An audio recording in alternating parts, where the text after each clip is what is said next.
Merci beaucoup Vincent pour cette super conférence, parce que je pense que dans votre témoignage si personnel, ça résonne en chacun d'entre nous, d'une manière ou d'une autre, selon les aspects.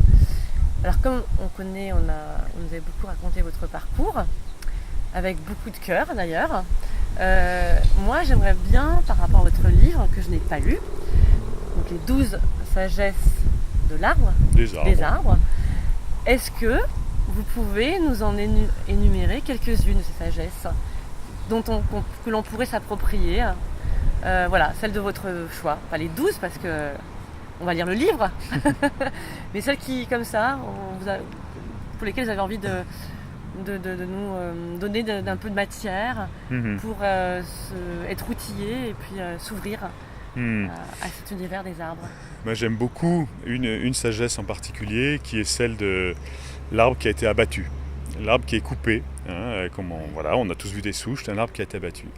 Et certains arbres choisissent une stratégie de résilience absolument extraordinaire qui est de laisser pousser des petits bourgeons à leur périphérie, là où il y a encore de la vie dans la souche, et pour laisser partir des tiges et devenir un arbre multiforme. Il n'est plus un tronc, mais tout d'un coup pousse 1, 2, 3, 4, 5, 6 tiges qui vont avoir une croissance exponentielle, qui vont avoir une vigueur extraordinaire et dans la diversité. Voilà. Il est différent, il ose l'inconnu, et du coup, il découvre la diversité et la croissance. Ça, vraiment, on peut s'en inspirer. Vous imaginez la même chose pour nous ? Oui. Quand on se sent abattu, on a tous des moments plus ou moins forts où on se sent abattu, on a l'impression qu'on a quelque chose qui meurt en soi.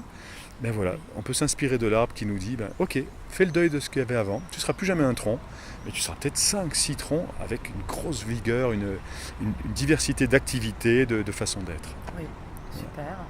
Et je crois qu'il y en a une autre aussi par rapport à la vieillesse. Oui. Oui, les arbres nous racontent que finalement, on peut aimer vieillir. On peut découvrir. Effectivement, il y a des blessures, il y a la vie, il y a des parties mortes de soi. Par exemple, j'ai comme ami un arbre, un châtaignier qui a 1300 ans, là où j'habite, près de Nantes. Cet arbre-là, il a tout en lui. Il a à la fois des parties mortes, on voit des branches qui sont complètement mortes, et on voit en même temps, pareil, des rejets ou des drageons, des branches un peu comme ça, en apparence anarchiques, mais qui ont la vigueur de la jeunesse. Il a 1300 ans, mais sa sève, elle est complètement jeune. C'est comme, dans l'instant, la jeunesse renouvelée, mais avec la souche et l'expérience. Magnifique, super. Et puisque on parle d'arbres, je crois qu'on est derrière un arbre que vous adorez, oui. Qui est magnifique, qui a un vert pétant, qui est un... C'est un chêne rouge d'Amérique qui est, c'est pas un autochtone, c'est un arbre qui a une magnifique croissance. J'aime beaucoup parce que je me suis pas mal baladé en Amérique du Nord et je suis connecté au Douglas, au chêne rouge d'Amérique que j'ai beaucoup vu et que j'ai beaucoup aimé pendant ce temps au Canada notamment. Et voilà, c'est un arbre touchant. J'aime bien les pionniers, ceux qui s'adaptent, pareil, qui s'enracinent loin de chez eux. Oui. Voilà, c'est des pionniers, ils nous montrent, la vie est possible, même très loin de chez soi, si la vie nous mène dans des contrées très différentes.